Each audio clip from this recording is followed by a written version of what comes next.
নমস্কাৰ বন্ধু বান্ধৱীসকল আশা কৰোঁ আপোনালোক সকলোৱে ভালে আছে আৰু আজি মই আপোনালোকক দেখুৱাব বিচাৰিছোঁ ঘৰুৱা পদ্ধতিৰে কিদৰে মহ খেদিব পাৰি তেতিয়াহ'লে বলকচোন বেছি পলম নকৰি আজি আমাৰ ভিডিঅ'টো আৰম্ভ কৰোঁ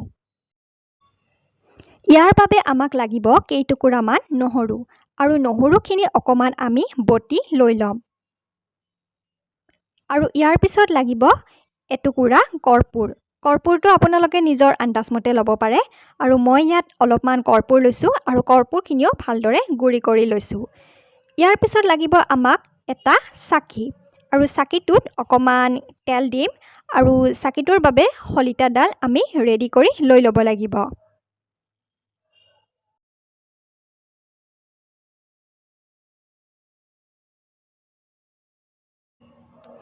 এতিয়া আমি নহৰু আৰু কৰ্পূৰখিনি চাকিটোত দি দিম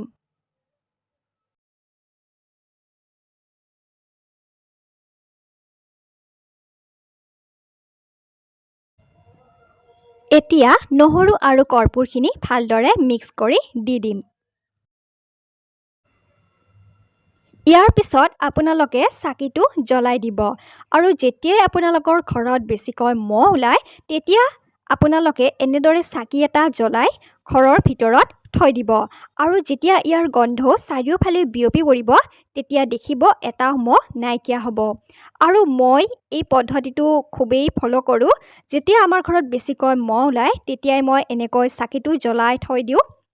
আৰু লগে লগে মহবোৰ এটা নাইকিয়া হয় আৰু এইটো মই প্ৰমাণ পাইছোঁ যাৰ বাবে আপোনালোকৰ লগতো শ্বেয়াৰ কৰিছোঁ যদি আপোনালোকৰ ঘৰতো বেছিকৈ মহ ওলাইছে তেতিয়াহ'লে এনেদৰে এবাৰ ঘৰুৱা পদ্ধতি ট্ৰাই কৰি চাব পাৰে আপোনালোকে তেতিয়াহ'লে ফ্ৰেণ্ডছ এয়াই আছিল আৰু যেতিয়া আপোনালোকে চাকিটো জ্বলাব এটা সুৰক্ষিত ঠাইতহে থৈ দিব